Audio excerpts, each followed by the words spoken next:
Hey everybody, let's talk socialism. All right team, gather round. Tonight, we're diving into something called socialism. Now, before anyone panics, it's not as scary as some politicians might want you to think. Think of it like this. Remember when you were a kid and you wanted to share your toys? That's a little bit like socialism. Okay, maybe not like that, but it gives you the general idea. Basically, socialism is all about working together and sharing resources so that everyone gets a fair shot. Sounds pretty good, right? Sharing is caring collective ownership. One of the big ideas behind socialism is something called collective ownership. Instead of a few people or companies owning all the important stuff like factories, farms, or even the internet, everyone gets a piece of the pie. It's like a giant potluck, but instead of casseroles, we're talking about the things that make our society run. Now, this doesn't mean you have to share your toothbrush or your favorite pair of socks. It's more about the big things that affect everyone. The big plan, central planning, and socialism. So, if everyone owns everything together, who gets to decide what to do with it all? This is a fundamental question in socialist economies. That's where central planning comes in. It's a system where the government takes on the role of decision maker. It's like having a really organized government that makes decisions about how resources are used and distributed. They create detailed plans to manage the economy. They try to make sure everyone has the basics: a roof over their heads, food on the table, and access to essential services.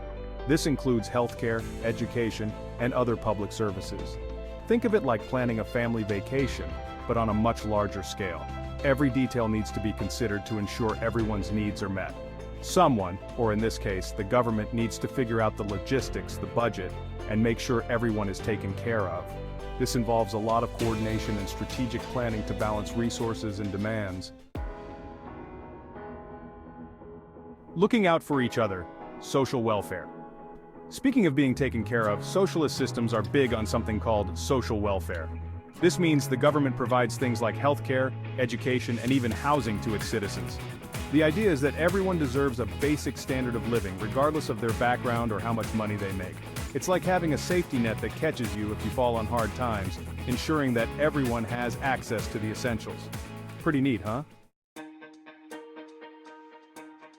Everybody gets a slice. Equality and redistribution. The idea is simple. Everyone deserves a fair share of the pie, no matter their background or circumstances. Now, some people might argue that this sounds unfair. They might say, isn't it unjust to give the same rewards to those who contribute differently? Why should someone who works less get the same benefits as someone who works more? This is a common concern and a valid question. Well, that's where the idea of redistribution comes in. Redistribution aims to balance the scales and ensure that everyone has access to basic needs. Imagine you have 2 cows. These cows represent resources or wealth that you possess. You sell the milk from both cows and make a good living. Your hard work pays off and you enjoy the fruits of your labor, but your neighbor has no cows and is struggling to feed their family. They are in a tough spot, despite their efforts. In a socialist system, some of the money you make from your cows might be used to help your neighbor get back on their feet. This support can make a significant difference in their lives. It's all about making sure everyone has a fair chance to succeed. By sharing resources, we create a more equitable society where everyone can thrive. Socialism in real life, from healthcare to education. Now you might be thinking, okay John, this all sounds great in theory, but does it actually work in the real world? Well, elements of socialist policies exist in many countries. Think about universal healthcare systems, like in Canada or many European countries. That's a form of socialism in action. Public education is another example. Everyone, regardless of their family's income, gets access to free education. These policies are designed to create a more equitable society where everyone has the opportunity to thrive. Building a fairer world, one step at a time. Socialism isn't about making everyone exactly the same or taking away individual initiative. It's about ensuring that everyone has the opportunity to thrive, no matter where they come from or what their circumstances are. It's about creating a society where everyone has a chance to succeed, regardless of their background. This means providing access to education, healthcare, and other essential services that can help people reach their full potential.